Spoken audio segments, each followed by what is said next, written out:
ஒரு ஊர்ல ஒரு ராஜா இருந்தார். அவர் அடிக்கடி காட்டுக்கு வேட்டையாட போவார். சில நண்பர்களையும் கூட அழைச்சிக்கிட்டு போவார். காட்டுக்கு போனதும் ஆளுக்கு ஒரு பக்கமா போய் வேட்டையாடுவாங்க. சாயந்தரமா திரும்பி வருவாங்க. மறுநாள் அரண்மனையில் உட்காந்து ஒவ்வொருத்தரும் அவங்க அனுபவங்களை எல்லாம் சொல்லிக்குவாங்க. அவங்க வீரத்துக்கு தகுந்த மாதிரி பரிசை அந்த ராஜா கொடுப்பார். இது மாதிரி ஒரு தடவை எல்லாரும் வேட்டைக்கு போயிட்டு திரும்பி வந்ததும் உட்காந்து பேச ஆரம்பிச்சிருக்கிறாங்க. ஒருத்தன் சொன்னா தன்னுடைய வீர செயலை பத்தி அளக்க ஆரம்பிச்சுட்டான். ஏன்னா அதுக்கு பரிசு கிடைக்க போகுதுல்ல. அதனால அவன் என்ன சொன்னான் தெரியுமா? அரசே, நேற்றுக்கு காட்டுல என்னாச்சு தெரியுமா? எனக்கு நேரா ஒரு சிங்கம் வாயை திறந்துட்டு வந்துட்டுது. நான் பயப்படவே இல்லை. உடனே ஒரு கல்லை எடுத்து குறி பார்த்து வீசினேன். சிங்கத்து வாய்க்குள்ள போய் அந்த கல்லு மாட்டிக்கிட்டுது. அவ்வளவுதான். அந்த சிங்கம் என்னை பார்த்துட்டு பயந்துட்டு ஒரே ஓட்டமா திரும்பி ஓடி போயிட்டுது அப்படின்னா. ஆஹா பலே அப்படின்னு எல்லாரும் கை தட்டினாங்க. ரெண்டாவது ஆள் ஒருத்தன் எழுந்திரிச்சான். அவன் சொல்ல ஆரம்பிச்சான், அரசே, நான் போன வழியில 2 பெரிய மலைப்பாம்பு கிடந்தது. என்னை முழுங்கிறதுக்கு வந்தது. நான் என்ன பண்ணேன் தெரியுமா? அந்த 2 பாம்போட வாலையும் ஒன்னா சேர்த்து முடிச்சு போட்டுட்டேன். அவ்வளவுதான். அது அங்க இழுக்க இது இங்க இழுக்க முடிச்சு நல்லா இறுகி போட்டுது அப்படின்றான். ஆஹா அற்புதம்னு சொல்லி எல்லாரும் கை தட்டினாங்களாம். அடுத்தபடியா 3வது ஆள் ஒருத்தன் வந்தான். அவன் சொல்ல ஆரம்பிச்சான், மன்னா, நான் போன பாதையில குறுக்க ஒரு ஆறு. அதுல இறங்கி குளிச்சேன். யாரோ காலை பிடிச்சி இழுக்கிறது மாதிரி இருந்தது. திரும்பி பார்த்தா ஒரு பெரிய முதலை. நான் உடனே அப்படியே ஒரு துள்ளல் துள்ளி அது முழுதுல போய் உக்காந்துக்கிட்டேன். அதை அப்படியே கரைக்கு நீந்த வச்சேன். கரைக்கு வந்து சேர்ந்ததும் அப்படியே ஒரே துள்ளி குதிச்சு கரைக்கு வந்துட்டேன் அப்படின்றான். அவன் தன்னுடைய வீரத்தை அப்படி சொல்லியிருக்கான். அடடா எப்பேற்பட்ட வீரம் அப்படின்னு எல்லாரும் கை தட்டினாங்களாம். 4வது ஆள் எழுந்திரிச்சான். மன்னா, நான் போன இடத்துல ஒரு கரடி வந்து என்னை துரத்த ஆரம்பிச்சுட்டுது. நான் ஒரு மலை உச்சிக்கு வந்துட்டேன். அதுக்கப்புறம் ஒரு அடி எடுத்து வச்சாலும் அதுல பாதாளத்துல விழ வேண்டியதுதான். அந்த நேரம் பார்த்து ஒரு பெரிய ராட்சச கழுகு அந்த பக்கமா பறந்து வந்தது. நான் உடனே அப்படியே உயர எழும்பி அந்த கழுகோட காலை பிடிச்சுக்கிட்டேன். அப்படியே தொங்கிக்கிட்டே வந்தேன். ஒரு நல்ல இடம் வந்ததும் தொப்புன்னு கீழே குதிச்சு நடந்து வந்துட்டேன். இதுக்கும் எல்லாரும் கை தட்டுறாங்க. கடைசியா ஒரு ஆள் எழுந்திரிச்சான். அரசே, நான் வந்து போன வழியில ஒரு பெரிய யானை குறுக்க வந்தது. பயங்கரமா சத்தம் போட்டுக்கிட்டே வந்தது. நான் பயந்து ஓடல. உடனே என்ன பண்ணேன் தெரியுமா? அந்த யானையோட வாலை பிடிச்சி தூக்கினேன். தலைக்கு மேல தூக்கி கரன்னு சுத்தினேன். வேகமா சுத்தி வீசி எறிஞ்சேன். அவ்வளவுதான். அதே ஸ்பீட்ல அந்த யானை மேல போக ஆரம்பிச்சுட்டுது. இன்னும் கூட அது போய்கிட்டே தான் இருக்கு, கீழே விழவே இல்லைன்னா. இதை கேட்டதும் ராஜாவுக்கு கோபம் வந்துட்டுது. என்ன முட்டாள்னு நினைச்சுக்கிட்டு பேசுறியா? யானைய வந்து நீ வாழை பிடிச்சி தூக்குன, அதை நான் நம்பணுமா அப்படின்னார். உடனே இவன் பணிவா பதில் சொன்னான், அரசே, ஒரு சிங்கத்து வாயில கல்லு மாட்டிக்கிட்டத நம்புறீங்க, மலைப்பாம்பு வாழை பிடிச்சி முடிச்சு போட்டதை நம்புறீங்க, முதல்ல முதுகல சவாரி பண்ணதையும் நம்புறீங்க, கழுகு காலை பிடிச்சிக்கிட்டு பறக்கிறதையும் நம்புறீங்க. அப்படி நம்புறப்ப நான் சொன்னதை மட்டும் நம்பக்கூடாதா அப்படின்னு கேட்டானா. பொய் சொன்னவங்க எல்லாம் தலையை தொங்க போட்டுக்கிட்டாங்களாம். ராஜா அவங்கள பார்த்து சொன்னாராம், நீங்க எல்லாரும் என்ன முட்டாளாக்கி இருக்கிறீங்க. கடைசியா பேசின இவன் தான் எனக்கு உண்மை எது பொய் எதுங்கிறத புரிய வச்சிருக்கிறான். இவன் தான் உண்மையான தைரியசாலி அப்படின்னு சொல்லி அவனுக்கே பரிசையெல்லாம் கொடுத்து பாராட்டினாராம். இப்படி ஒரு கதை. உண்மையை நிலைநாட்டுகிறவன் தான் உண்மையான வீரன் அப்படிங்கறத இதுல இருந்து நாம புரிஞ்சுக்கணும். இந்த காலத்துல எல்லாம் பொய் சொன்னாதான் பிழைக்க முடியுங்கிறது ஒரு சில பேரோட நம்பிக்கை.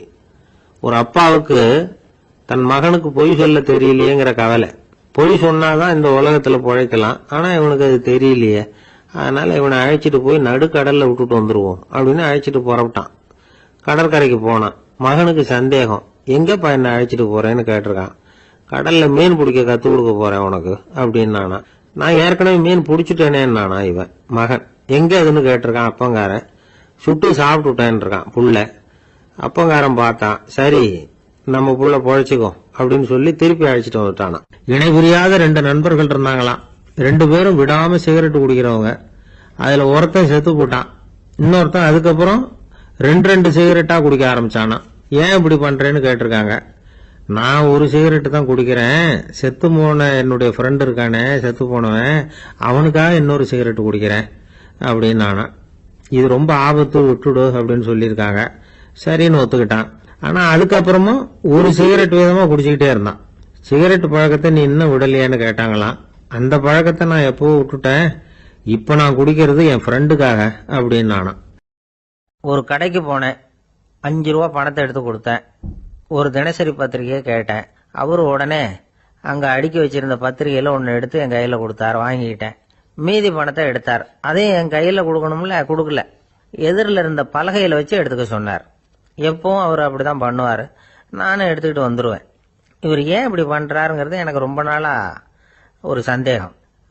ஒரு நாள் அவர்கிட்டயே இதை கேட்டுவிட்டேன். ஏங்க, நீங்கள் உங்கள் கடைக்கு வந்து பொருள்கள் வாங்குறவங்களுக்கு நீங்கள் பாக்கி சில்லறையை கொடுக்குறப்போ பலகையில் வச்சு விட்றீங்க, கையில் கொடுக்க மாட்டேங்கிறீங்களே, ஏன் அப்படின்னு கேட்டேன். காசை கையில் கொடுத்தா நம்மகிட்ட இருக்கிற லட்சுமி போயிடுவா சார் அப்படின்னார். அதாவது பணம் செலவாயிடும் அப்படின்னு அர்த்தமா. இன்னொரு நண்பர், அவர் ஒரு நாள் வழக்கத்துக்கு மாறா ரொம்ப சோகமா உட்காந்துருக்கிறார். ஏங்க என்னாச்சு, ஏன் இப்படி கப்பலே கவிழ்ந்தது மாதிரி உட்காந்துருக்கிறீங்க அப்படின்னு கேட்டேன். கப்பலே கவிழ்ந்திருந்தா கூட நான் இப்படி கவலைப்பட மாட்டேன் சார், வேற ஒன்று நடந்து போச்சுன்னார். என்னன்னு கேட்டேன். என் உச்சந்தலையில பல்லி ஒன்று விழுந்துட்டுதுன்னார். அதுக்காகவா இப்படி அப்படின்னு ஆச்சரியப்பட்டேன். ஆமாங்க, பல்லி உச்சந்தலையில் விழுந்தா பலன் என்னன்னு பஞ்சாங்கத்தில் பார்த்தேன், மரணம்னு போட்டிருக்கு அப்படின்னு சொல்லிவிட்டு அவர் தொடர்ந்து கவலைப்பட ஆரம்பிச்சிட்டார். இப்படியும் ஒருத்தர், என் கூட வேலை பார்க்குற ஒருத்தர் எப்படி தெரியுமா, தினமும் வலது காலை வச்சு தான் ஆபீஸுக்கு உள்ள நுழைவார். என்னைக்காவது தவறுதலா இடது காலை வச்சு உள்ள வந்துட்டார்னா அன்னைக்கு பூரா மனசு சங்கடப்படுவார், எந்த வேலையும் சரியா ஓடாது. கேரம் போர்டு ஆடுற ஒருத்தர் எப்ப ஆட உட்காந்தாலும் ஸ்ட்ரைக்கரை கை தவறி கீழே விழற மாதிரி பண்ணி அதுக்கப்புறம் அதை எடுத்துக்கிட்டு ஆட உட்காருவார். ஏன்னா எப்போ ஒரு தடவை நிஜமாவே அது கை தவறி கீழே விழுந்திருக்குது. அன்னைக்கு பிரமாதமா ஜெயிச்சுட்டார். உடனே ஒரு முடிவுக்கு வந்துட்டார், கை தவறுனா லாபம் அப்படின்னு. அதுக்கப்புறம் அதையே பழக்கமாக்கிக்கிட்டார். பூனை குறுக்க போனா சகுனம் சரியில்லைன்னு நினைக்கிறவங்க உண்டு.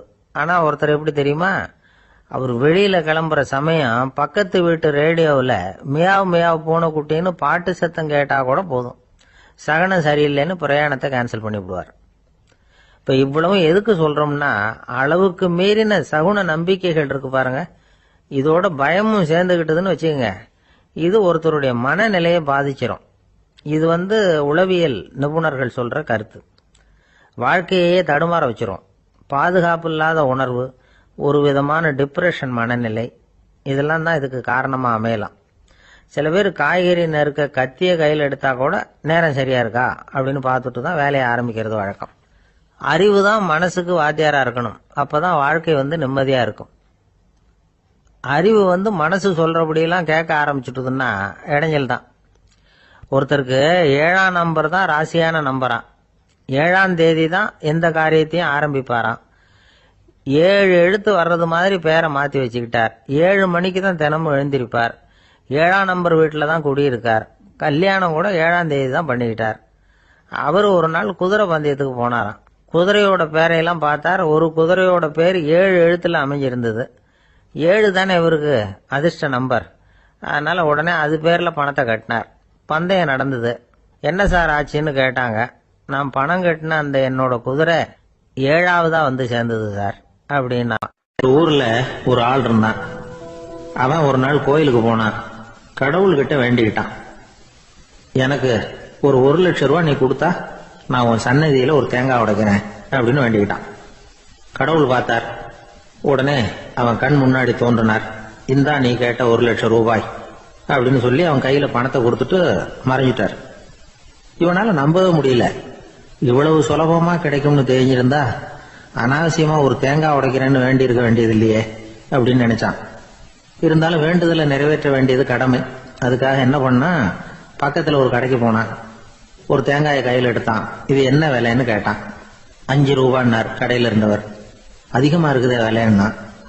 அப்படின்னா ஒண்ணு செய்யுங்க, அடுத்த ஊருக்கு போங்க, அங்க தென்னந்தோப்பு அதிகம், அதனால அங்க இதை விட குறைஞ்ச விலைக்கு கிடைக்கும் அப்படின்னார். சரின்னு அடுத்த ஊருக்கு கிளம்புனான். அங்க போய் விசாரிச்சான். ஒரு தேங்காய் 3 ரூபாய் விலைன்னாங்க. இதுவும் அதிகமா தெரியுதுன்னா. அப்படின்னா ஒண்ணு செய்ய, அதோ அந்த ஆத்து ஓரமா ஒரு தென்னை மரம் இருக்கு பார், அதுல நீயே ஏறி பறிச்சுக்கோ, ஒரு தேங்காய்க்கு 1 ரூபா கொடுத்தா போதும் அப்படின்னார் அந்த தோப்புக்கு சொந்தக்காரரு. இவனுக்கு மரம் ஏற தெரியாது, இருந்தாலும் ஆசை யார விட்டுது, விலை சல்லிசா இருக்குதே. ஆத்து ஓரம் போனா தட்டு தடுமாறி அந்த மரத்துல ஏறினா அந்த தென்னை மரம் வளைஞ்சி ஆத்து பக்கம் போய் அப்புறம் நிமிர்ந்து இருந்தது. அதாவது மரத்தின் உச்சி சரியா ஆத்துக்கு நடுவில் இருந்தது. ஆத்துல வெள்ளம் கரை புரண்டு ஓடிட்டு இருக்கு. இவன் கடவுள் கொடுத்த 1,00,000 ரூபாயை மடியில வச்சு இறுக்கி கட்டிட்டான். உச்சிக்கு போய் காய் பறிக்கிற சமயத்துல காத்தும் மழையும் பலமா கலந்து அடிக்க ஆரம்பிச்சுட்டுது. கால் வழுக்கி விட்டுட்டுது. இவன் சடார்னு ஒரு தென்னை மட்டையை பிடிச்சிக்கிட்டு தொங்க ஆரம்பிச்சிட்டான். கீழே பயங்கரமான வெள்ளம். மடியில 1,00,000 ரூபாய் பணம். என்ன செய்யறதுன்னு தவிக்கிறான். இந்த சமயம் கரையில ஒரு யானை பாகன் யானையை குளிப்பாட்டிக்கிட்டு இருக்கிறான். அது அவன் கண்ணில் பட்டுது. ஐயா ஒரு உதவின்னு கத்தினான். அவன் என்ன செய்யணும்னு கேட்டான். உன் யானையை மெதுவா இங்க அழைச்சிட்டு வா, எனக்கு நேரா கீழே நிறுத்து, என் காலை பிடிச்சி மெதுவா கீழே இறக்கி விட்டுரு, என் மடியில இருக்கிற பணத்துல உனக்கு 10,000 ரூபாய் தரேன் அப்படின்னா. அவன் பார்த்தான். காலை கையை பிடிச்சா கூட எவனும் இந்த காலத்துல 10 ரூபாய்க்கு மேல தரமாட்டேங்கிறான். இவன் காலை பிடிச்சா 10,000 தர்றேங்கிறான் அப்படின்னு யோசனை பண்ணா. உடனே யானையை கொண்டுட்டு போனான். அவனுக்கு நேரா கீழே நிறுத்தினான். அவன் காலை பிடிச்சான். அவ்வளவுதான். அந்த நேரம் பார்த்து யானை மெதுவா நடந்து அப்பால போட்டுது. இப்ப யானை பாகன் அவன் காலை கெட்டியா பிடிச்சிட்டு தூங்குறான். பரிதாபமா மேல பாக்குறான். அவன் மட்டையை பிடிச்சிட்டு தூங்குறான். இப்ப யானை பாகன் சொல்றான், தம்பி மட்டையை விட்டுறாத, கெட்டியா பிடிச்சிக்கோ, நான் உனக்கு 10,000 ரூபாய் தரேன், இதோ மடியில் தான் வச்சிருக்கேன்னா. மேல தொங்குறவனுக்கு இந்த நிலைமையிலேயும் ஒரு சந்தோஷம், மேற்கொண்டு ஒரு 10,000 ரூபாய் நமக்கு கிடைக்கும் போல இருக்கே அப்படின்னு. இந்த சமயத்துல ஒருத்தன் ஒட்டகத்தை ஓட்டிட்டு வந்தான் அந்த பக்கமா குளிப்பாட்டுறதுக்கு. யானை பாகம் பார்த்துட்டான். ஐயா ஒட்டகக்காரரே, அதை இங்க கொண்டுட்டு வா, எங்க காலை பிடிச்சி பத்திரமா இறக்கி விடு, நாங்க பணம் கொடுக்குறோம்னா. அவனும் பணத்துக்கு ஆசைப்பட்டு வந்தான். அவன் காலை பிடிக்கிற சமயம் ஒட்டகமும் நழுவி போட்டுது. இப்ப 3 பேருமே வரிசையா தொங்குறாங்க. ஒட்டகக்காரன் கத்துறான், தம்பி மட்டையை விட்டுறாத, கெட்டியா பிடிச்சிக்கோ, நான் என் மடியில இருக்கிற 5,000 உனக்கு தந்துடுறேன்னா. மேல தொங்குறவனுக்கு இன்னமும் சந்தோஷம். இவனும் பணம் தர்றேங்கிறான் அப்படின்னா இன்னைக்கு நமக்கு மொத்த பண வரவு எவ்வளவு அப்படின்னு ஒவ்வொன்னா கூட்டி பார்க்க ஆரம்பிச்சான். மனக்கணக்கு சரியா வரல. அதனால அப்படியே விரல விட்டு எண்ண ஆரம்பிச்சான். அவ்வளவுதான். மட்டையை விட்டுட்டு கை நழுவி வந்துட்டுது. 3 பேரும் பொத்துன்னு ஆத்துல விழுந்தாங்க. படாத பாடுபட்டு தட்டு தடுமாறி கரைக்கு வந்து சேர்ந்தாங்க. 3 பேர் மடியில் இருந்த பணமும் ஆத்தோட போட்டுது. பேராசை பெருநஷ்டம் அப்படின்னு ஒரு பழமொழி இருக்குல்ல, அதை விளக்கறதுக்காக சொல்லப்பட்ட கதை இது. ஒரு அம்மா தெருவில் உட்காந்து என்னத்தையோ தேடிட்டு இருக்கிறாங்க. அந்த அம்மா ஒரு சூஃபி ஞானி. அவங்க பேர் என்னன்னா ரபியா அல் அடாவியா. அந்த அம்மாவுக்கு கண் கூட தெளிவா தெரியாது. அந்த பக்கமா வந்த சில பேர் இவங்களுக்கு உதவி செய்யறதுக்காக வந்தாங்க. என்ன தேடிட்டு இருக்கிறீங்க அப்படின்னு கேட்டாங்க.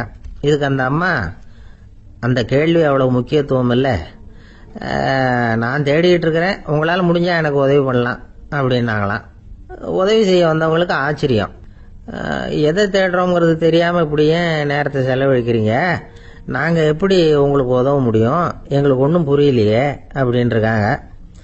சரி, உங்களை திருப்தி பண்ணுறதுக்காக சொல்கிறேன், ஒரு குண்டூசி தொலைஞ்சு போச்சு, அதை தேடுறேன் அப்படின்னாங்களாம் அந்த அம்மா. அதுக்கப்புறம் இவங்களும் சேர்ந்து தேட ஆரம்பிச்சிட்டாங்க. கொஞ்ச நேரம் ஆச்சு, ஒன்றும் கிடைக்கல. உதவி செய்ய வந்தவங்களும் அழுத்து போட்டாங்க. அப்புறம் கேட்டாங்க, பாருங்கம்மா, இது ரொம்பவும் பெரிய தெரு, அகலமான தெரு, அதனால குறிப்பா நீங்க எந்த இடத்துல அந்த குண்டூசியை தொலைச்சிங்க அதை சொல்ல முடியுமான்னாங்களாம். இதுக்கு அந்த அம்மா, நீங்க மறுபடியும் அர்த்தமில்லாத கேள்வியை கேட்குறீங்க, உங்க கேள்விக்கும் நான் தேடுறதுக்கும் என்ன சம்பந்தம்னாங்களாம். இதை கேட்டதும் அவங்க ஒரு மாதிரி ஆயிட்டாங்க. என்னம்மா நீங்க பைத்தியம் மாதிரி பேசுறீங்க அப்படின்னாங்களாம். சரி, உங்களை மறுபடியும் திருப்திப்படுத்துறதுக்காக சொல்றேன், அதை நான் எங்க வீட்டில் தொலைச்சுட்டேன் அப்படின்னாங்களாம். அப்புறம் எதுக்காக இங்கே வந்து தேடிட்டு இருக்கிறீங்க அப்படின்னு கேட்டிருக்காங்க. ஏன்னா இங்கே தான் வெளிச்சம் அதிகமாக இருக்குது, அங்கே வீட்டுக்குள்ளே இருட்டாக இருக்குது, அதனால் இங்கே வந்து தேடுறேன், வெளிச்சம் உள்ள இடத்துல தானே தேட முடியும் அப்படின்னாங்களாம் அந்த ஞானி. இந்த கதைக்கு என்ன அர்த்தங்கிறத பெரியவங்க சொல்கிறாங்க. அதாவது இந்த தேடுதல்ங்கிறது ஒரு வியாதி. அது நம்ம சதா அலைய வைக்கும், பைத்தியமாக மாற்றுறதுக்கு முயற்சி பண்ணோம். ஒரு காலம் அது நிறைவு அடையவே அடையாது. வாழ்வுங்கிறது ஒரு புரிந்து கொள்ள முடியாத சதா இயங்கி கொண்டிருக்கிற ஒரு செயல். அதுக்கு ஆரம்பமும் இல்லை, முடிவும் கிடையாது. எதையோ தேடணும் அப்படிங்கிற உந்துதல் நமக்குள்ள இருக்கும், ஆனால் குறிப்பாக எதை தேடிட்டு இருக்கிறோம் அப்படிங்கிறது புரியாது. அப்படி ஏதாவது ஒன்றை தேடி அடைஞ்சிடுறோம்னு வச்சுக்கோங்க, உடனே ஒரு அதிருப்தி வந்துடும். அதனால வாழ்க்கைங்கிறது சலிப்பு நிறைந்தது அப்படிங்கிற எண்ணத்தை உண்டாக்கிக்கிறோம். ஒன்று அடைஞ்சதுக்கு அப்புறம் இன்னொன்று தேட ஆரம்பிச்சிருவோம். ஆக இந்த தேடல்ங்கிறது நாம் ஒன்று அடைஞ்சாலும் அடையாவிட்டாலும் தொடர்ந்து நடந்துக்கிட்டு தான் இருக்கும். இதுக்கு முடிவே கிடையாது. இந்த உண்மையை நாம நல்லா புரிஞ்சுக்கணும் அப்படிங்கிறது பெரியவங்களுடைய கருத்து. ஏழையும் தேடுறான், பணக்காரனும் தேடுறான், நோயாளியும் தேடுறான், நோய் இல்லாதவனும் தேடுறான், அதிகாரம் உள்ளவனும் தேடுறான், அதிகாரம் இல்லாதவனும் தேடுறான், முட்டாளும் தேடுறான், அறிவாளியும் தேடுறான். ஆனா யாரும் இதை தான் தேடி சாதிக்க போகிறோம், இதுதான் முடிவு அப்படின்னு திட்டவட்டமா சொன்னதில்லை. ஒன்னு அடைஞ்சதும் இன்னொன்னு தேட ஆரம்பிச்சுடுறாங்க, அவ்வளவுதான். அதாவது உங்களின் தேடுபவர் உங்கள் உள்ளேதான் இருக்கிறார், அவரை தேடி கண்டுபிடியுங்கள். இதுதான் ஞானிகள் நமக்கு சொல்லுகிற ஒரு ஆலோசனை. நம்மால் ஒருத்தன் ஜெயிலில் இருந்தான். இன்னொரு கைதி அவனை பார்த்து கேட்டான், ஏன்பா உன்னை பார்க்கறதுக்கு வெளியிலிருந்து யாருமே இங்கே வர்றது இல்லையே, உனக்கு சொந்தக்காரங்களே கிடையாதா அப்படின்னு கேட்டானா. ஏன் இல்லை, எனக்கு சொந்தக்காரங்க நிறைய பேர் உண்டு, அவங்க என்னை பார்க்க வராததுக்கு காரணம் வேற அப்படின்ட்டுருக்கான் இவன். என்ன காரணம்னு கேட்டான் அவன். அதுக்கு இவன் சொன்னானா, அதுக்கு என்ன காரணம்னா அவங்க எல்லாரும் இங்கே உள்ளே இருக்கிறாங்க அப்படின்னானா. ஒரு ரயில் வேகமாக போயிட்டு இருக்கு. அது ஒரு ரயில்வே ஸ்டேஷனில் கொஞ்ச நேரம் நின்னுது. அப்போ அதில் ஒரு ஆள் ஏறினார். தலையில் ஒரு மூட்டையை வச்சிருந்தார். மூட்டையை தலையில சுமந்துக்கிட்டே உள்ள வந்தார். மூட்டையை தலையில சுமந்துக்கிட்டே ஒரு இடத்துல உட்கார்ந்தார். ரயில் மறுபடியும் புறப்பட்டது. இவர் தன் தலையில இருந்த மூட்டையை கீழே இறக்கி வைக்கணும்ல, வைக்கல, சுமந்துக்கிட்டே வர்றார். எதிரில் உட்கார்ந்துருந்தவர் கேட்டார், ஏங்க ஏன் இப்படியே உட்கார்ந்துருக்கிறீங்க தலையில மூட்டையை வச்சுக்கிட்டு, மூட்டையை கீழே இறக்கி வைக்கலாமே அப்படின்னார். வேணாங்க, பாவம், தலையில இருக்கிற மூட்டையை இறக்கி ரயிலில் வச்சா ரயிலுக்கு பாரம் அதிகமா இருக்கும் அப்படின்னார் அவரு. இப்படி ஒரு ஆளை பார்த்தா நமக்கு சிரிப்பு தான் வரும். ஏன்னா ரயிலுங்கிறது அந்த மூட்டையையும் சேர்த்து சுமந்துக்கிட்டு தான் போகுது. அவன் அந்த மூட்டையை தலையில வச்சிருந்தாலும் ஒண்ணுதான், தரையில வச்சிருந்தாலும் ஒண்ணுதான். அதனால ரயிலுக்கு எந்த மாற்றமும் ஏற்பட போறதில்லை. அதே மாதிரி தான் நம்ம மனமும். இதுவும் ஒரு தேவையில்லாத சுமை, அனாவசியமா சுமந்துக்கிட்டு இருக்கிறோம். இத கீழே இறக்கி வச்சுட்டா வாழ்க்கை பிரயாணம் சுகமா இருக்கும். ரயில் பிரயாணம் பண்ற அந்த ஆள் மூட்டையை சுமக்கிறான், வாழ்க்கை பிரயாணம் பண்ற நாம மனசை சுமக்கிறோம். இது ரெண்டுக்கும் எந்த வித்தியாசமும் இல்லை. மனசை கீழே இறக்கி வச்சுட்டா பாரம் இல்லாமல் வாழலாம், பறவைகள் மாதிரி பறக்கலாம், குழந்தைகள் மாதிரி கள்ளங்கபடம் இல்லாம வாழலாம். இந்த வெளி உலகத்துல நாம நிலை பெற்று இருக்கணும், வேரூன்றி இருக்கணும். அதே சமயம் நம்முடைய உள்வெளியில ஆன்மீக வாழ்க்கையில பாரம் இல்லாம இருக்கணும். அப்போ பறக்கணும், நதியை போல ஓடணும், மிதக்கணும், பயணம் சுகமா இருக்கும், களைப்பு தெரியாது, கவலை தெரியாது. ஒரு சீடன் போதி தர்மரை நாடி வந்தான். குருவே, நீங்கள் என்ன வெறுமையாக இருக்க சொன்னீங்க, நான் இப்ப மறுபடியும் வெறுமையானவன் ஆகிட்டேன், அதனால இப்ப என்ன செய்ய சொல்றீங்க என்ன அப்படின்னு சொல்லி நின்னான். உடனே அந்த குரு பக்கத்துல இருந்த ஒரு குச்சியை எடுத்து அவன் தலையில அடிச்சு, போய் அந்த வெற்றுத்தன்மையையும் வீசி எறிந்து விட்டு வா அப்படின்னார். நான் இப்போ காலியா இருக்கிறேன்னு ஒருத்தன் சொல்றான்னு வச்சுங்க, அது உண்மை இல்லை. ஏன்னா இன்னமும் அதுல நான்கிற எண்ணம் இருக்குது. எந்த சிந்தனையும் இல்லாம இருக்கிறது கடினம் தான். ஆனாலும் மனிதன் அதுல உள்ள நுட்பத்தை புரிஞ்சுக்கிட்டான்னா இவ்வளவு தூரம் தூக்கி சுமந்துக்கிட்டு வந்த அந்த மனதின் முட்டாள்தனத்தை அவனே பார்த்துட்டு சிரிப்பான். இதுதான் பெரியவங்க சொல்லியிருக்கிற ஆலோசனை.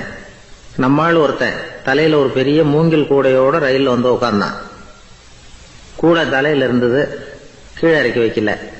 எதிரில் இருந்தவர் கேட்டார், ஏங்க எதுக்காக அதை அனாவசியமா சுமந்துகிட்டே இருக்கீங்க, கீழே இறக்கி வைங்களேன்னார். இல்லைங்க, நான் வீட்டை விட்டு புறப்படும் பொழுதே என் பையன் சொல்லிவிட்டான், கூடைய தலையை விட்டு இறக்கக்கூடாதுன்னு அப்படின்னார். அவன் சின்ன பையன், விவரம் இல்லாம சொல்லியிருப்பான். இப்ப என்ன நேரில் வந்தா பாத்துக்கிட்டு இருக்கிறான், நீங்க இறக்கி வைங்கன்னார் அவர். அவன் நேரில் பாத்துக்கிட்டு இல்ல, இருந்தாலும் நான் இந்த கூடையை கீழே இறக்கி வச்சா அது அவனுக்கு தெரிஞ்சிடும் அப்படின்னாரு இவர். அது எப்படின்னாரு அவர். அவன் தனக்கு டிக்கெட் வாங்க வேணாம்னு சொல்லி இப்ப இந்த கூடைக்குள்ளதான் உட்கார்ந்துருக்கிறான் அப்படின்னார் இவர். ஒரு தெருவில் சில சிறுவர்கள் விளையாடிக்கிட்டு இருந்தாங்க. ஏதோ ஒரு உயரமான கல்லை நடுத்தெருவில் வச்சு அதை சுத்தி சுத்தி ஓடி வந்துகிட்டு இருக்கிறாங்க. அது என்ன விளையாட்டோ அவங்களுக்கு தான் தெரியும். கொஞ்ச நேரம் அப்படி விளையாடிக்கிட்டு இருந்தவங்க விளையாடி முடிச்சதும் அந்த கல்லை நடுத்தெருவில் அப்படியே விட்டுட்டு அவங்கவுங்க வீட்டுக்கு ஓடி போட்டாங்க. அதுக்கப்புறம் அந்த வழியா 2 பெண்கள் பேசிக்கிட்டே வந்தாங்க. பேச்சு சுவாரஸ்யத்துல நடுத்தெருவில் இருந்த அந்த கல்லை கவனிக்கல. காலில் இடிச்சுட்டுது, லேசா ரத்தம் வந்துட்டுது, வலி தாங்கல. காலில் இடிச்சுக்கிட்ட பொண்ணு திட்ட ஆரம்பிச்சுட்டுது. வர வர ஊர் உலகம் ரொம்ப கெட்டு போச்சு, யாருக்கும் பொறுப்பே கிடையாது பாரு, இப்படி நடுத்தருவில் பொறுப்பு இல்லாமல் இப்படி கல்லை போட்டு வச்சிருக்கிறாங்களே, இது நியாயமா அப்படின்னு சொல்லி இந்த சமூகத்தை கடுமையாக விமர்சனம் பண்ணிட்டு அவங்க போயிட்டாங்க. கொஞ்ச நேரம் கழிச்சு ஒரு வாலிபன் அந்த வழியா வந்தான். அந்த கல்லை பார்த்தான், நின்னான், ஒரு நிமிஷம் யோசனை பண்ணான், என்ன பண்ணலாம்னு பார்த்தான். தன்னுடைய வீரத்தையும் பலத்தையும் காட்டணும்னு நினைச்சான். பின்னாடி போனான். அப்புறம் வேகமா ஓடி வந்து ஒரு சின்ன ஹை ஜம்ப் அப்படியே துள்ளி குதிச்சான். துள்ளி குதிச்சு தாண்டி அந்த பக்கமா போய் விழுந்தான். அப்படியே விசில் அடிச்சுக்கிட்டு அவன் பாட்டுக்கு நடந்து போறான். அடுத்தபடியா ஒரு காதல் ஜோடி அந்த வழியா வந்தது. நடுத்தெருவில் கல்லு கண்ணுல பட்டது. அவங்க 2 பேரும் ரொம்ப நெருக்கமா சேர்ந்து வந்துகிட்டு இருக்கிறாங்க. நடுவில் கல் இருக்கிறதுனால கொஞ்ச நேரம் 2 பேரும் விலகி மறுபடியும் இந்த பக்கம் வந்து சேர்ந்து போகணும். கொஞ்ச நேரம் நாம பிரிய வேண்டி இருக்குதே அப்படின்னு வருத்தத்தோட முணுமுணுத்துக்கிட்டே இந்த பக்கம் வந்தாங்க. அதுக்கப்புறம் வழக்கம் போல சேர்ந்து அவங்க பாட்டுக்கு எதிர்காலத்தை பத்தி கற்பனை பண்ணிக்கிட்டே போயிட்டாங்க. கடைசியா அந்த வழியா பார்வை இல்லாத ஒருத்தர் வந்துகிட்டு இருக்கார். அவர் கையில வழக்கமா வச்சிருக்கிற அந்த ஊன்றுகோல், கையில இருக்கிற அந்த ஊன்றுகோலால தனக்கு முன்னாடி அப்படியே தட்டிக்கிட்டு பாத்துக்கிட்டே அவர் மெதுவா நடந்து வந்துகிட்டு இருக்கிறார். வழியில இருக்கிற அந்த கல்லு தட்டுப்பட்டது.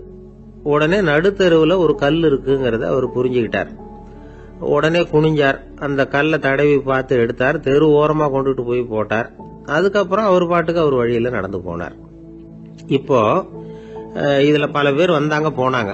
இவங்கள பார்வை உள்ளவங்க யார், பார்வை இல்லாதவங்க யார்? இப்படி ஒரு கேள்வி கேட்டா என்ன பதில் சொல்ல முடியும்? கொஞ்சம் யோசிச்சு பார்த்தா இன்னைக்கு பல பேர் இப்படிதான் இருந்துகிட்டு இருக்கிறோம். ஒரு ஆள் பாக்கிறதுக்கு பெரிய மனுஷன் மாதிரி இருக்கார். ஒரு தெரு வழியா நடந்து வந்துகிட்டு இருந்தார். இருட்டு நேரம். வழியில ஒரு பெரிய கல்லு கிடந்தது, கருங்கல்லு. பார்த்தார். கொஞ்ச நேரம் யோசிச்சார். போய் தூக்கி பார்த்தா ரொம்ப கனமா இருந்தது. இன்னொரு ஆள் சேர்ந்தாதான் தூக்க முடியும். இவர் உடனே ரோட்டோரமா போய் ஒரு மரத்தடியில உட்காந்துக்கிட்டார். 2 பக்கமும் பார்த்துக்கிட்டே இருக்கார், யாராவது வர்றாங்களான்னு. கொஞ்ச நேரத்துல ஒருத்தர் வந்தார். இவருக்கு தெரிஞ்சவர். என்னங்க இந்த நேரத்துல இங்க உட்காந்துருக்கிறீங்கன்னு கேட்டார் அவர். அதோ அந்த கருங்கல் அப்படின்னு சுட்டி காட்டினார். ஓ, அதை தூக்கி ஓரமா போடணுமா? வாங்க 2 பேரும் தூக்கலான்னார் வந்தவர். நான் அதுக்காக உட்காந்துருக்கலன்னாரு இவர். பின்ன வேற எதுக்காகன்னாரு அவர். ஒரு மனுஷன் கருங்கல்லுல காலை இடிச்சுக்கிட்டான்னா எப்படி துள்ளுவான்னு பாக்கணுங்கிறது எனக்கு ரொம்ப நாளா ஒரு ஆசை. அதுக்காக தான் உட்காந்துருக்கிறேன் அப்படின்னாராம். ஒரு நாள் ஒரு தகப்பனார் தன்னுடைய பிள்ளைய அழைச்சிட்டு வந்தார். சார், இவன் சரியா படிக்க மாட்டேங்கிறான், பெரியவங்களை மதிக்க மாட்டேங்கிறான், நீங்க கொஞ்ச நாள் இவனுக்கு குருவா இருந்து நல்ல விஷயங்களை சொல்லி கொடுத்தா தேவையில்லைன்னார். பெரியவங்களையே மதிக்காதவன் எப்படி என்ன மதிக்க போறான் அப்படிங்கறது நமக்கு யோசனை வரும் இல்லையா? வேணாங்க, என்ன விட்டுருங்க அப்படின்னோம். அவரு விட மாட்டேன்னு விட்டார். இல்லைன்னா அவரே சிஷ்யன் ஆயிடுவார் போல இருந்தது. சரி, வேற வழி இல்லாம அந்த பையனையே என்னுடைய சீடை நான் ஏத்துக்கிட்டு உபதேசம் எல்லாம் பண்ண ஆரம்பிச்சோம். அதாவது குரு பக்தின்னா அது எப்படி இருக்கணும்ங்கிறத பத்தி சொல்லி கொடுத்தோம் அவனுக்கு. சதமகர் அப்படின்னு ஒரு குரு இருந்தார். அவருக்கு ஒரு சீடர். அவன் பேரு துளசி சைதன்யன். நைஷ்டிக பிரம்மச்சாரி. தன்னுடைய குருவுக்கு எந்த நேரத்துல எது தேவைங்கிறத புரிஞ்சுக்கிட்டு சேவை செய்யறவன். ஆனா இவனை பத்தி மற்ற சீடர்களுக்கு பொறாம வந்துட்டுது. இவன் மட்டும் இப்படி இருக்கானேன்னு உடனே குரு கிட்ட போய் கோல் மூட்டினாங்க. அவன் சரியில்லை, அவன் நடந்துக்கிறது சரியில்லை, அப்படி இப்படின்னு எதையாவது சொல்லி. இருந்தாலும் இதையெல்லாம் அந்த குரு நம்பல. அவருக்கு தெரியும் யார் யார் எப்படின்னு. துளசி சைதன்யன் பெருமையை மற்ற சீடர்களுக்கு உணர்த்தணும் அப்படின்னு நினைச்சார். அதுக்கு ஒரு வழி பண்ணார். ஒரு நாள் சீடர்களை எல்லாம் கூப்பிட்டுக்கிட்டு ஒரு காட்டு வழியா போய்கிட்டு இருந்தார். அங்க ஒரு பெரிய மலை அருவி கொட்டிக்கிட்டு இருந்தது. குரு சீடர்கள் பக்கம் திரும்பினார். இந்த மலையின் மேலே இருந்து அந்த படுபாதாளத்துல குதிக்கிறதுக்கு உங்கள யார் தயார் அப்படின்னு கேட்டார்.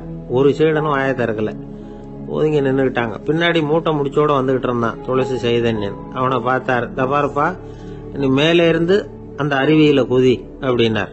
அப்படியே செய்யறேன் சுவாமின்னா ஓடி போய் பொத்துன்னு குதிச்சுட்டான். அடுத்த கணமே குருநாதர் தன்னுடைய யோக சக்தியால பறந்து போய் அவன் கீழே விழுந்துடாம தாங்கி பிடிச்சி கொண்டுகிட்டு வந்துட்டார். மற்ற சீடர்களுக்கெல்லாம் ஒரு மாதிரி ஆயிட்டுது. அடுத்தபடியா என்ன பண்ணலாம்னு யோசிச்சாங்க இவனை மாட்டி விடுறதுக்கு. ஒரு நாள் வெத்தலை அடிக்கிற ஒரு சின்ன உரலையும் உலக்கையையும் எடுத்து ஒளிய வச்சுட்டாங்க.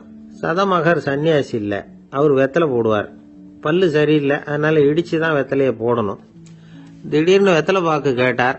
வழக்கமா உரல்ல இடிச்சு தர்றதுதான் துளசியின் பழக்கம். உரலை தேடினா கிடைக்கல, என்ன பண்றது? குரு கேட்டுவிட்டார. குரு சேவை தானே முக்கியம்.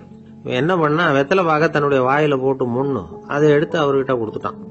குரு எதையோ படிச்சுக்கிட்டே அதை வாங்கி வாயில போட்டுக்கிட்டார். துளசி, இன்னைக்கு தாம்பூலம் நல்லா இடிக்கப்பட்டிருக்கு, ருசியா வேற இருக்கு, அதை இடிச்ச பாத்திரத்தை என் கண்ணால பாக்கணும்னு ஆசையா இருக்குன்னுட்டார். அதை மட்டும் அனுப்பி போய் நீ வர வேண்டான்னு வேற சொல்லிவிட்டார். இதை கேட்டதும் துளசி தவிச்சு போயிட்டான். இவன் போகாம எப்படி வாயை மட்டும் அனுப்பி வைக்க முடியும்? இவன் தவிக்கிறத பார்த்ததும் மற்ற சீடர்களுக்கெல்லாம் மனசுக்குள்ள ரொம்ப சந்தோஷம். துளசி கொஞ்சமும் யோசிக்கல, வாழை எடுத்தான், தன்னுடைய தலையவே அப்படியே அறுத்து வெட்டி எடுத்தான், இன்னொரு சீடங்கிட்ட கொடுத்துட்டான், எடுத்துட்டு போன்னு சொல்லி கொண்டுட்டு போய் குரு முன்னாடி வைக்கிறாங்க. அந்த தலையில வாய் திறந்திருக்கு, வெத்தலை போட்டு முன்னு இருந்தது, தெரிஞ்சு போச்சு, சிவப்பா இருந்தது. அவனுடைய குரு பக்தியை இப்ப எல்லாரும் ஒத்துக்கிட்டாங்க. அதுக்கப்புறம் குரு சதமகர் தன்னுடைய அற்புத திறமையினால அந்த தலையை மறுபடியும் ஒட்ட வச்சுட்டார். துளசிக்கு உயிர் வந்துட்டுது.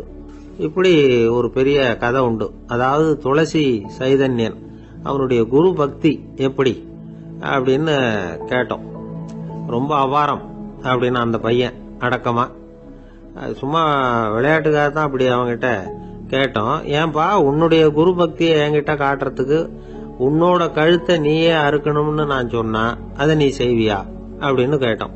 என்னுடைய கழுத்தை நானே அறுக்க வேண்டிய அவசியம் இல்லை சார் அப்படின்னா அவன். ஏண்டான்னு, அதே காரியத்தை தான் இனிமே நீங்க தினமும் செய்ய போறீங்களே சார் அப்படிங்கிறான். பந்திக்கு முந்தர ஆசாமிகள் நம்மள பல பேர் உண்டு. அப்படி முந்தறதுக்கு கூட முயற்சி பண்றவங்க நிறைய பேர் இருக்கிறாங்க. இதுல என்ன ஒரு விஷயம்னா, பந்திக்கு முந்தறது கூட தப்பு இல்லை. ஆனா அப்படி ஒரு விருந்துல ஆளா போய் உட்காந்து சாப்பிட்டா கூட வெளியில வர்றப்ப என்ன பெரிய விருந்து வச்சுட்டான், சாம்பார்ல உப்பு இல்லை, ரசத்துல காரம் இல்லை அப்படின்னு குறை சொல்லிட்டே வர்றது இருக்கு பாருங்க, அது சரியில்லை, நாகரிகமும் இல்லை.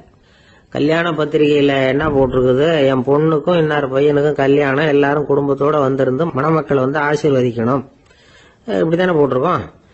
குடும்பத்தோட விருந்து சாப்பிட்டு சாப்பாடு எப்படி இருக்குன்னு அபிப்பிராயம் சொல்லிவிட்டு போங்க அப்படின்னா போட்டிருக்கு கல்யாண பத்திரிகையில. ஒருத்தர் வீட்டு விசேஷத்துக்கு போயிருக்கோம்னா எவ்வளவோ அசௌகரியங்கள் நமக்கு ஏற்படலாம். ஏராளமான கூட்டம் வந்திருக்கும். எல்லாரையும் அவங்க தனித்தனியா கவனிச்சுக்கிட்டு இருக்க முடியாது. நாம தான் அனுசரிச்சு நடந்துக்கணும். நாமளா போய் வாழ்த்த வேண்டியவங்களை வாழ்த்தி விட்டு சேரணும்.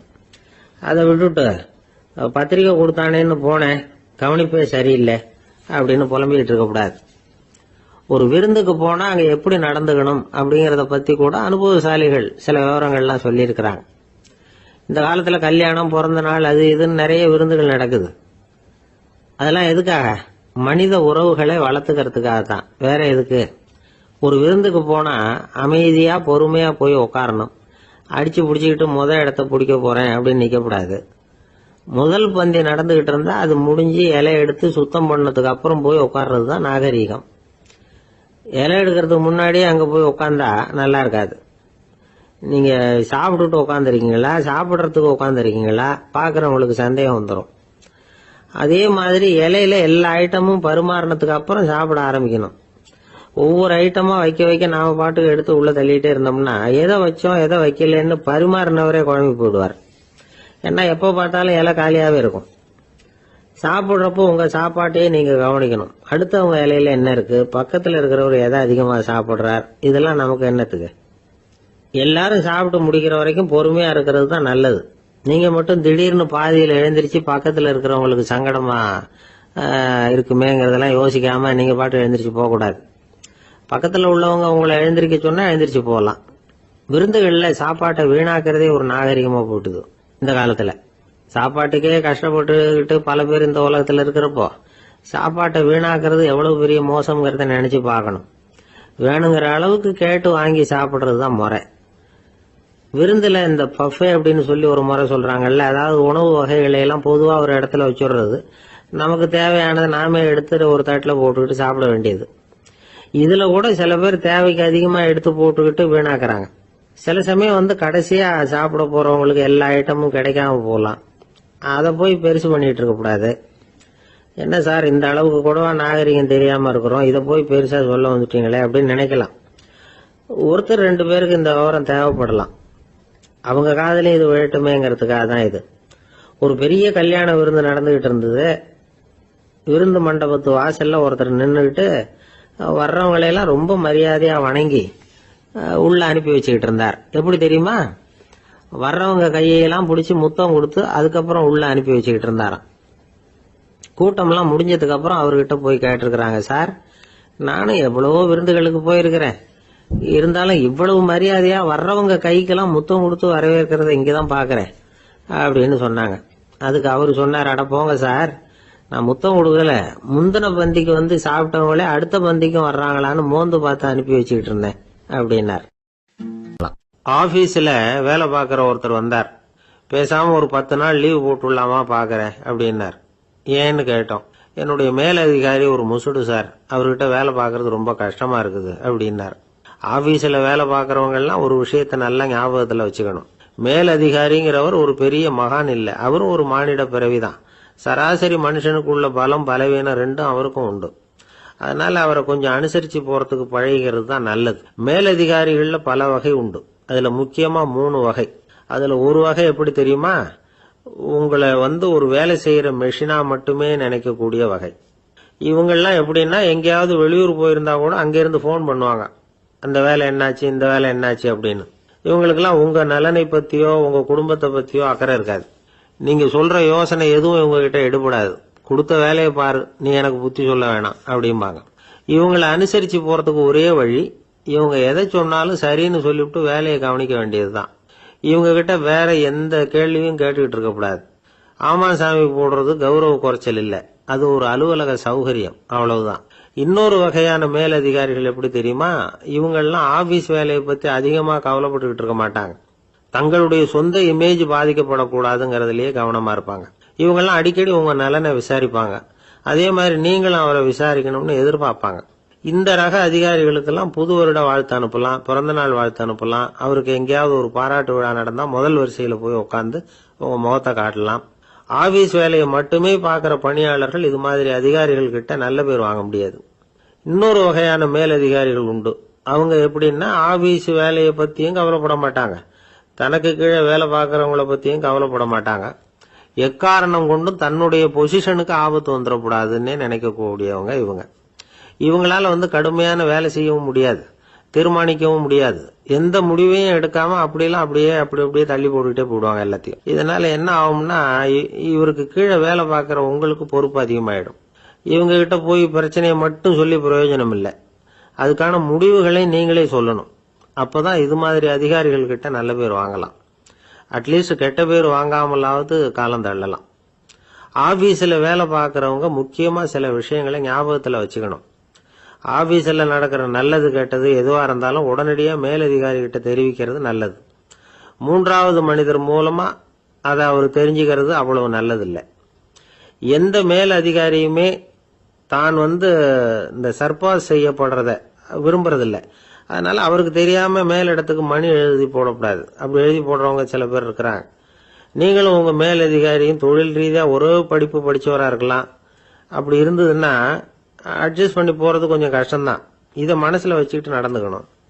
உங்களுக்கும் அவருக்கும் அபிப்பிராய பேதமா, அது அவருக்கும் உங்களுக்கும் உள்ள தனிப்பட்ட பிரச்சனை, அதை வந்து விளம்பரப்படுத்திட்டு இருக்க கூடாது.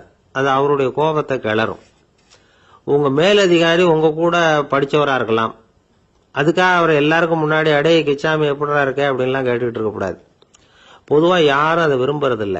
இவ்வளவையும் உங்க மனசுல வச்சுக்கிட்டு கொஞ்சம் சாமர்த்தியமா நடந்துகிட்டீங்கன்னா ஆபீஸ் வந்து உங்களுக்கு அவஸ்தையா இருக்காது, ஆனந்தமா இருக்கும். ஒரு மேலதிகாரி தன்கிட்ட வேலை பார்க்கிற ஒருத்தரை பத்தி ரொம்ப பெருமையா சொன்னாராம்.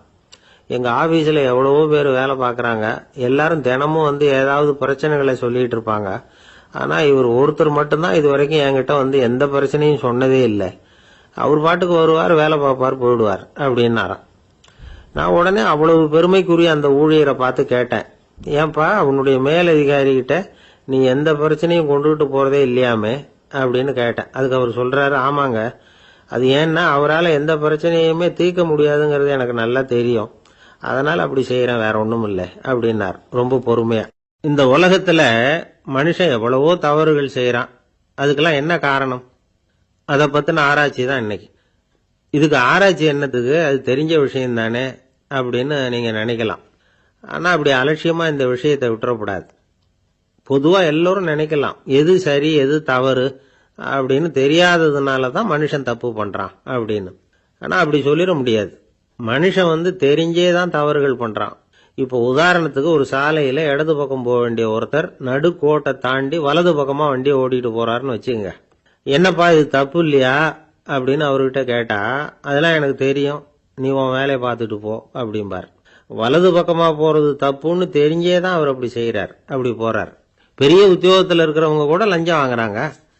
அவங்களுக்கெல்லாம் லஞ்சம் வாங்குறது தப்புன்னு தெரியலன்னு அர்த்தம். திருடுறது தப்புன்னு தெரியாமலாம் மனுஷன் திருடுறான், நல்லாவே தெரியும்.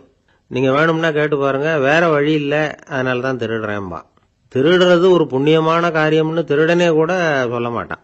திருடுறது தவறுங்கிறது திருடனுக்கு தெரியும் அப்படிங்கறத விளக்கறதுக்காக ஒரு பெரியவர் ஒரு கதை சொன்னார். அதாவது 2 திருடர்கள் 2 பேரும் சேர்ந்து ஒரு வீட்டுக்கு போய் ஒரு 10,000 ரூபாயை திருடிட்டு வந்துடுறாங்க. ஒரு காட்டு வழியா வந்துகிட்டு இருக்கிறாங்க. இன்னும் விடியல. 2 பேருக்கும் தூக்கம் கண்ணை சுத்துது. சரி, இப்படியே ஒரு மரத்தடியில படுத்து தூங்குவோம், காலையில விடிஞ்சதும் இந்த பணத்தை 2 பேரும் பங்கு போட்டுக்குவோம் அப்படின்னு முடிவு பண்றாங்க. அதே மாதிரி படுத்து தூங்குறாங்க. நடு ராத்திரியில ஒரு திருடன் முழிச்சுக்கிறான். விடிகிற வரைக்கும் காத்துக்கிட்டு இருந்தா 5,000 ரூபா தான் கிடைக்கும், இப்பவே கம்பி நீட்டினா 10,000 ரூபா கிடைக்கும் அப்படின்னு யோசிச்சு பார்த்துட்டு ஒரு முடிவுக்கு வந்தான். மெதுவா அந்த 10,000த்தையும் சுருட்டிக்கிட்டு அடுத்தவனுக்கு தெரியாம ஓடி போயிட்டான். விடியுது. அடுத்தவன் எழுந்திரிச்சு பாக்குறான், பணத்தையும் காணல, பாகஸ்தனையும் காணல. இந்த திருடன் அந்த திருடனை திட்டுறான், திருட்டு பய, அயோக்கிய பய, இப்படி அநியாயமா கிளப்பிட்டு போட்டானே அப்படிங்கிறான். இதுல இருந்து என்ன தெரியுது? தெரியாம எடுத்துக்கிட்டு போறது திருட்டு, அயோக்கியத்தனம், அநியாயம் அப்படிங்கறது இவனுக்கு தெரிஞ்சிருக்குது. அதனாலதான் அடுத்தவனை பார்த்து இப்படி திட்டுறான். அதனால தெரியாததுனால மனுஷன் தவறு பண்றான்னு சொல்றது சரியில்லை. அப்படின்னா மனுஷன் பண்ற தவறுகளுக்கு உண்மையான காரணம் தான் என்ன? இதே சந்தேகம் அர்ஜுனனுக்கும் வந்துதான். அதனாலதான் அவன் பகவானை பார்த்து கேட்கறான், மனுஷன் தன் விருப்பத்துக்கு விரோதமா ஏதோ ஒரு சக்தியினால பலாத்காரமா இழுக்கப்பட்டது மாதிரி பாவம் பண்றானே, அந்த சக்தி என்ன அப்படின்னு கேட்கறான். இதுக்கு பகவான் பதில் சொல்றார், காமமும் குரோதமும் தான் அந்த சக்திகள், அதாவது ஆசையும் சினமும். இது 2ம் உன்னுடைய எதிரிகள் அப்படிங்கறத புரிஞ்சுக்கோ அப்படிங்கிறார். இன்னமும் நுணுக்கமா பார்த்தா காமத்தினுடைய மறு உருவங்கள் தான் குரோதமும் லோபமும். ஆசை நிறைவேறலன்னா குரோதம், அதாவது கோபம். ஆசை நிறைவேறிட்டதுன்னா லோபம், அதாவது பேராசை. பாவத்தை கண்ட்ரோல் பண்ணணும்னா அதுக்கு மெயின் சுவிட்ச் எது அப்படிங்கறது இப்பதான் தெரியுது. அதுக்கு மனுஷன் தெரிஞ்சேதான் தவறு பண்றான் அப்படின்னு பேசிக்கிட்டோமே. அதுக்கு ஒரு உதாரணம். ஒரு ஆளு ஹோட்டல்ல சாப்பிட போனான், சாப்பிட்டு முடிச்சான், எழுந்திரிச்சு முதலாளி கிட்ட பில்லை கொடுத்தான், காசை கொடுக்கல. முதலாளி பணம் கொடுன்னு கேட்டார். இவன் என்கிட்ட பணம் இல்லைன்னா. முதலாளி கொஞ்சம் கூட அலட்டிக்கல, உள்ளே இருந்து ஒரு ஆளை கூப்பிட்டார். இவனை கூப்பிட்டுட்டு போய் இட்லி மாவாட்ட சொல்லுனார். இவனும் கவலைப்படாம உள்ள போயிட்டான். அப்போ அழைச்சிட்டு போற ஆளு கேக்குறான், ஏன் சார் சாப்பிடுறதுக்கு முன்னாடி காசு இல்லைங்கிறது உங்களுக்கு தெரியாதா அப்படின்னு கேக்குறான். தெரியும், காசு இல்லைங்கிறதும் தெரியும், காசு இல்லாம சாப்பிட்டா மாவாட்டணுங்கிறதும் தெரியும் அப்படின்னா அந்த ஆள். அப்படின்னா நீங்க உங்க வீட்லயே சாப்பிட்டு இருக்கலாமே அப்படின்னு கேக்குறான் அவன். அதுக்கு இவர் சொல்றாரு, அது எப்படி, அங்க சாப்பிட்டாலும் நான் இதே வேலையை தானே செய்ய வேண்டியிருக்கும் அப்படின்னாராம். ஒருத்தர் இருக்கார், நல்ல உத்தியோகத்துல தான் இருக்கிறார். ஆனா எப்ப பார்த்தாலும் முகத்தை வெறுப்பா வச்சிருப்பார். அப்படியே வருவார் போவார். ஏன் சார் இப்படி இருக்கிறீங்க அப்படின்னு விசாரிச்சோம். ஏன்டா இந்த வேலைக்கு வந்தோம்னு இருக்கு சார் அப்படின்னார். உங்க வேலை உங்களுக்கு பிடிக்கலையா அப்படின்னு கேட்டோம். இல்லைன்னார். இப்படிப்பட்டவங்க வெற்றிகரமான வாழ்க்கை வாழ முடியாது. இது நிபுணர்கள் கருத்து. வேலையை நேசிக்க தெரிந்தவர்கள் வெற்றி பெறுவார்கள் அப்படிங்கிறாங்க அவங்க. எந்த துறையா இருந்தாலும் சரி, அந்த துறையில வெற்றிகரமா இருக்கிறவங்கள விசாரிச்சு பாருங்க. எனக்கு என்னுடைய வேலை ரொம்ப பிடிக்கும் அப்படின்னு சொல்றவங்களா தான் இருப்பாங்க.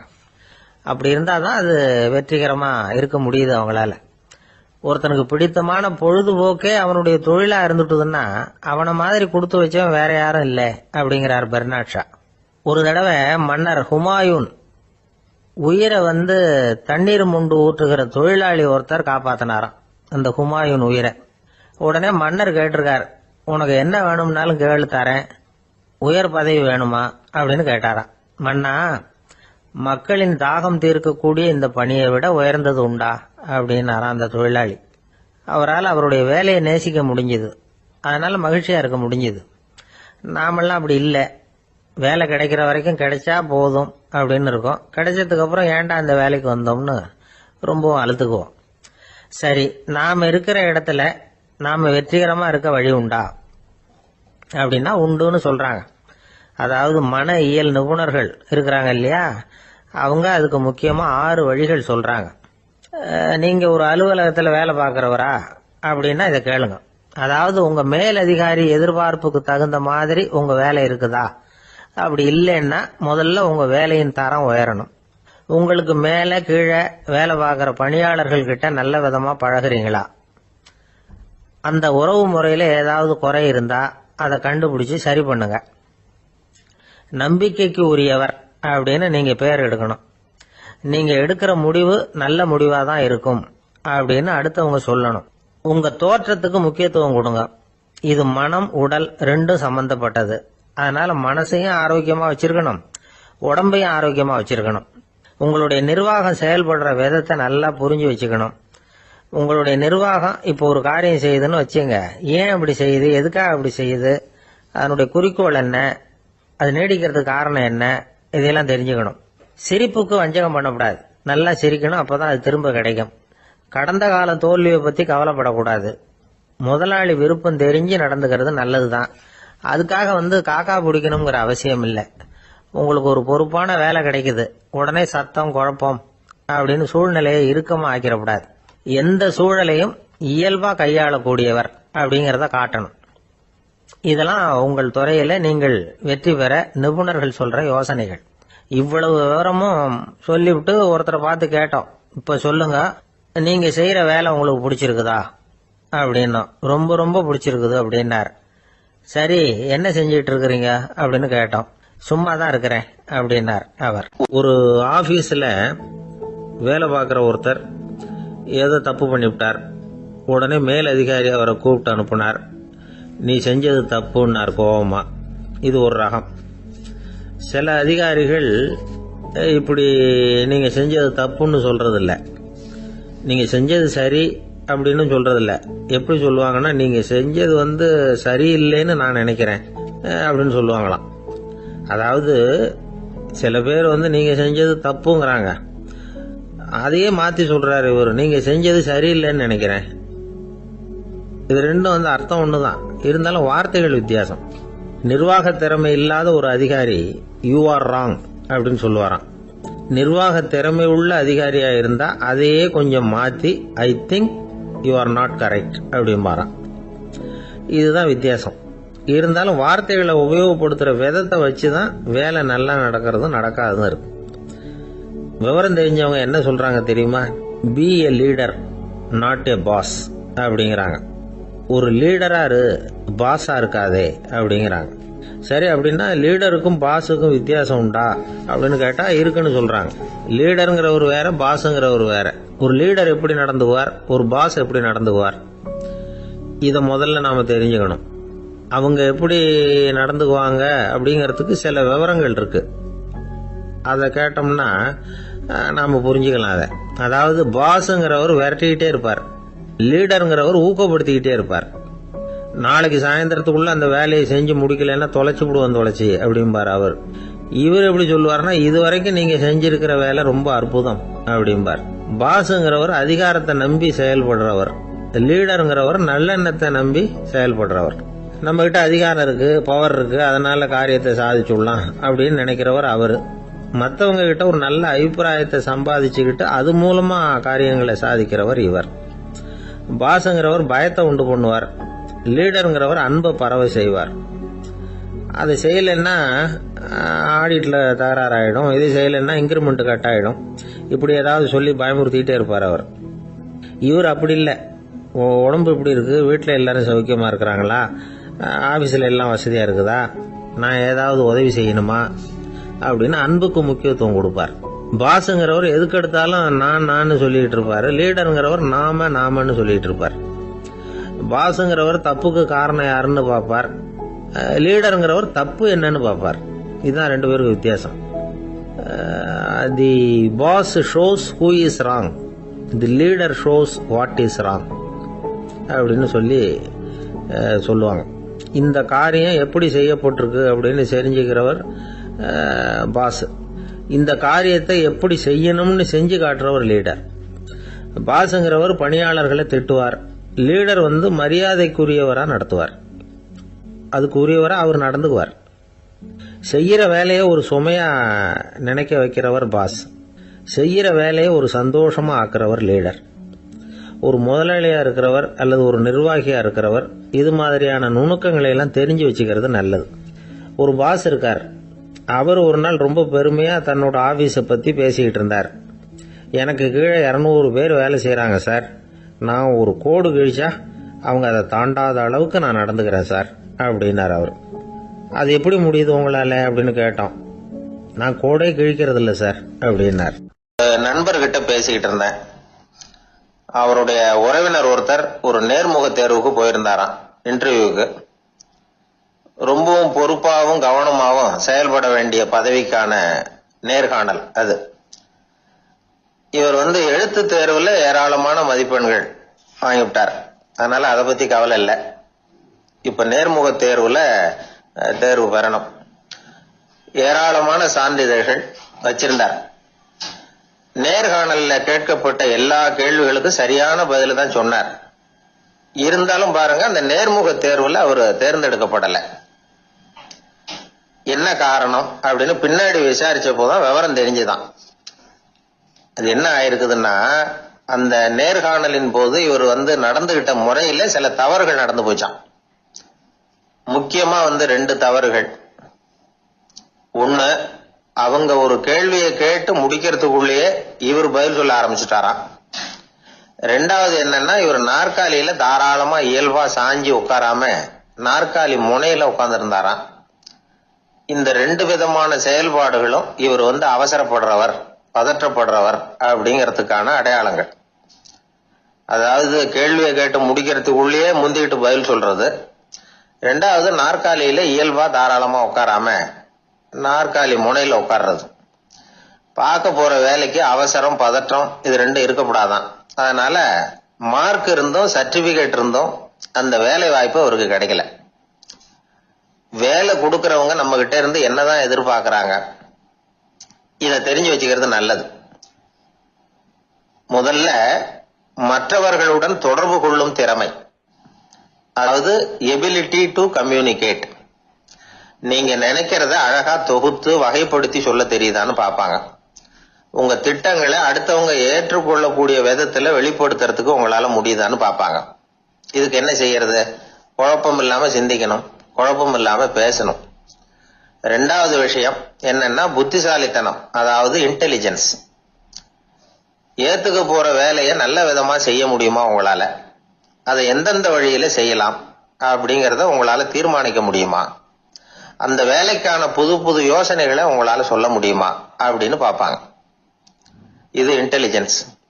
3வது தன்னம்பிக்கை, அதாவது செல்ஃப் கான்பிடன்ஸ். உங்களுக்கு அது உண்டா அப்படிங்கறத கவனிப்பாங்க. எந்த சூழ்நிலையையும் சமாளிக்கணும், எப்படிப்பட்ட மனிதர்களையும் சமாளிக்கிற தைரியம் வேணும், அடுத்தவங்களை நமக்கு சாதகமா திருப்பக்கூடிய தன்னம்பிக்கை வேணும். 4வது பொறுப்புகளை முன்வந்து ஏற்றுக்கொள்ளுதல், வில்லிங்னஸ் டு அக்செப்ட் ரெஸ்பான்சிபிலிட்டி. பொறுப்புகள்ல இருந்து நழுவி போக ஆசைப்படாம செஞ்சு முடிக்கணும்.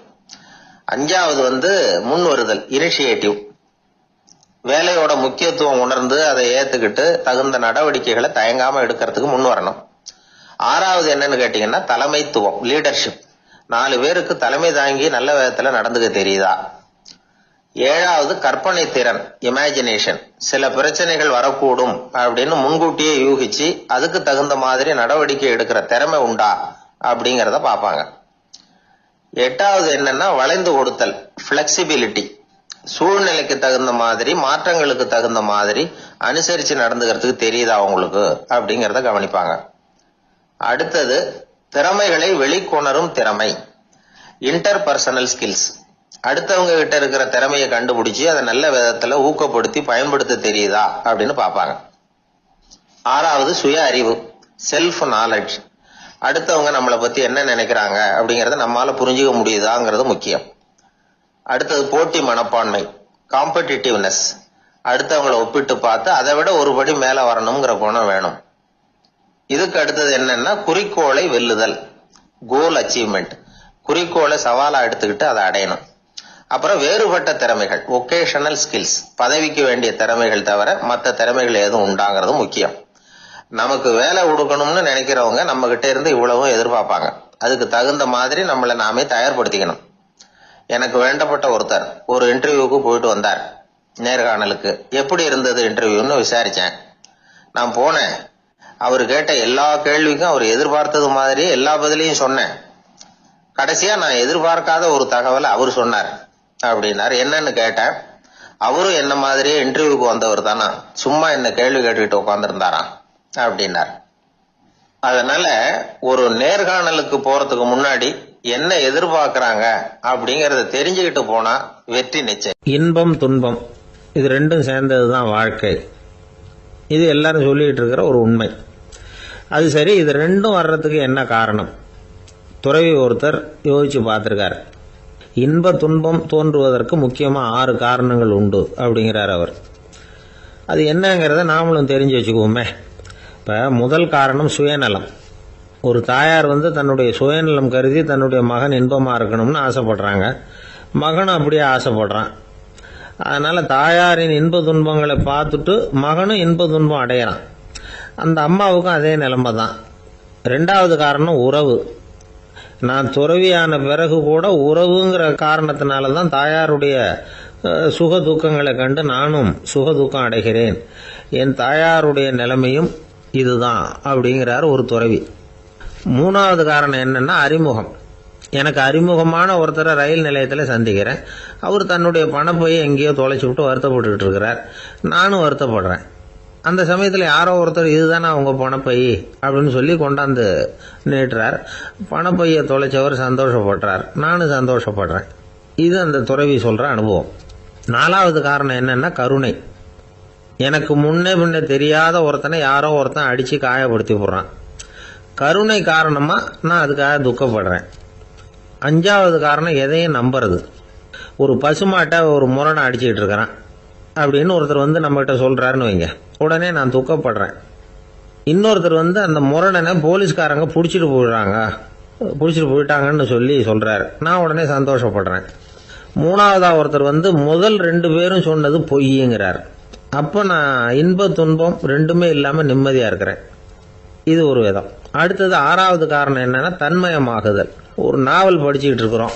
அதுல வர்ற பாத்திரங்களோட நாம ஒன்றி போயிடுறோம். அதுல வர்ற பாத்திரங்கள் சிரிச்சுதுன்னா நாமளும் சிரிக்கிறோம், அது அழுதுன்னா நாமளும் அழறோம். அதெல்லாம் அந்த துறவி சொல்ற அனுபவ உண்மைகள். இன்ப துன்பம் இது ரெண்டும் தோன்றுவதற்கு சுயநலம், உறவு, அறிமுகம், கருணை, எதையும் நம்புறது, தன்மயமாகிறது, இது எல்லாம் தான் முக்கிய காரணம் அப்படின்னு அவர் சொல்றார்.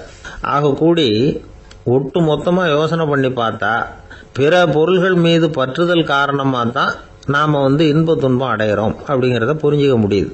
மனுஷன் இன்ப துன்பம் அடையறதுக்கு 7வது காரணம் கூட ஒன்று உண்டு அப்படின்னு சொல்லிட்டே வந்தார் ஒருத்தர். அது என்ன அப்படின்னு கேட்டோம்.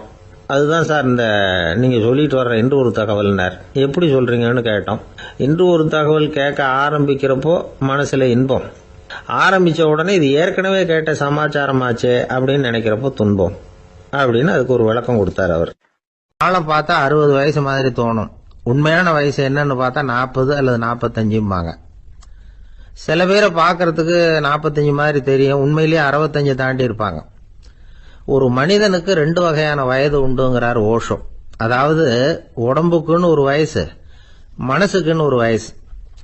முதல் உலக மகாயுத்தம் நடந்தது இல்லையா, அது முடிஞ்சதுக்கு அப்புறம் முதல் தடவையா மனிதனின் மூளை வளர்ச்சியை பத்தி மனநல வைத்தியர்கள் ஒரு கணக்கெடுப்பு சோதனை நடத்தினாங்களாம். அது வரைக்கும் மனிதனுக்கு 2 வகையான வயது உண்டுன்னு யாரும் சிந்திச்சதே இல்லையா. அந்த உலக மகாயுத்தம் முடிஞ்சதுக்கு அப்புறம் மனிதனுடைய சராசரி மனதின் வயதை கணக்கிட்டு பார்க்கும் பொழுது அவங்களுக்குலாம் ரொம்ப அதிர்ச்சியா இருந்துதான். ஏன்னா அது ரொம்ப பின்தங்கிய நிலையில இருந்திருக்கு, வளர்ச்சி அடையாத நிலையில இருந்திருக்கு. அவங்க கண்டுபிடிச்ச பிரகாரம் அப்போ மனசோட சராசரி வயசு என்ன தெரியுமா, 14. அப்படின்னா பாத்துங்க, உடல் ரீதியா ஒருத்தரோட வயசு 70 கூட இருக்கலாம், ஆனா மனசோட வயசு 14 தான். இதுக்கு நேர்மாறா அமைஞ்சு போச்சுன்னு வச்சுங்க. அதாவது ஒருத்தருக்கு உண்மையிலேயே 14 வயசு, அதாவது உடலோட வயசு 14, அவரோட மனசின் வயசு 70ன்னு வச்சுக்கோங்க. இப்படி அமைஞ்சுட்டுதுன்னா அவர் சீக்கிரம் ஞானத்தன்மை அடைஞ்சிருவார் அப்படின்னு அர்த்தம். இப்ப நமக்கெல்லாம் உடம்போட வயசு மனசோட வயசு ரெண்டும் ஒன்னா இருந்துட்டா அதுவே போதும், அதுவே பெரிய விஷயம். இப்ப எமர்சன் கிட்ட போய் ஒருத்தர் கேட்டாராம், உங்க வயசு என்ன அப்படின்னு. அவர் உடனே பதில் சொல்லியிருக்கார், 360 வருஷம் அப்படின்னாராம். கேட்டவர் குழம்பி போயிட்டார். அவர் என்ன சொல்றாரு, 360 வயசா? என்ன நம்ம காதல தான் சரியா விழலையா? எமர்சன் எப்பவும் உண்மையை பேசுற ஒரு சிறந்த அறிவாளி, அவர் இப்படிலாம் பொய் சொல்ல மாட்டாரே அப்படின்னு ஒரு யோசனை பண்ணிக்கிட்டே இவர் மறுபடியும் அவர் கிட்ட போனாராம். ஐயா, நீங்க சொன்னது சரியா என் காதல விழல, அதனால மறுபடியும் கேட்கிறேன், உங்க வயசு என்ன அப்படின்னாராம். எமர்சன் மறுபடியும் சொல்லியிருக்கிறார், 360 வருஷம்னு. வந்தவருக்கு உண்மையிலேயே அதிர்ச்சியா போட்டுது. அதுக்கப்புறம் மெதுவா ஆரம்பிச்சாராம், ஐயா நீங்க சொல்றதை என்னால ஏத்துக்க முடியாது. எப்படி பார்த்தாலும் இப்போ உங்களுக்கு வயசு ஒரு 60க்கு மேல இருக்காதுன்னு நினைக்கிறேன் அப்படின்னாராம். நீங்க சொல்றது சரிதான், அது என் உடம்போட வயசுன்னாராம் எமர்சன். அப்படின்னா ஏற்கனவே நீங்க சொன்னது அப்படின்னு கேட்டிருக்காரு, அது என் மனசோட வயசு அப்படின்னாராம். நம்மளை பொறுத்த வரைக்கும் அறிவு தூசு படிஞ்சிருக்கு, அது மாதிரியே அன்பும் மாசுபட்டிருக்கு. இது ரெண்டையும் சுத்தம் பண்ண வேண்டியிருக்குது. அப்பதான் நாம சரியான வயசுல வாழ முடியும். ஒரு ஆசாமி இருக்கிறார், அவருக்கு உடம்போட வயசு அதிகம், மனசோட வயசு ரொம்ப குறைச்சல், குழந்தை மாதிரி. அவர் ஒரு ஆஸ்பத்திரியில படுத்திருக்கிறார். நர்சம்மா எல்லாருக்கும் மருந்து கொடுத்துட்டு போறாங்க. கொஞ்ச நேரம் கழிச்சு திரும்பி வந்தாங்க. அப்ப இவர் அந்த அம்மாவை கூப்பிட்டு சொல்றார், இத பாருங்க சிஸ்டர், நீங்க எல்லாருக்கும் சின்ன சின்ன மாத்திரையா கொடுத்துட்டு எனக்கு மட்டும் நீளமான மாத்திரையா கொடுத்துட்டீங்க. முழுங்கறதுக்கு ரொம்ப கஷ்டமா போச்சு. இனிமே எனக்கும் சின்ன மாத்திரையா கொடுங்க சிஸ்டர் அப்படின்னாராம். அந்த அம்மா உடனே அதிர்ச்சியாகி தலையில அடிச்சுக்கிட்டாங்களாம். நான் கஷ்டப்பட்டு மாத்திரையை முழுங்கினத்துக்கு நீங்க ஏமா தலையில தட்டிக்கிறீங்க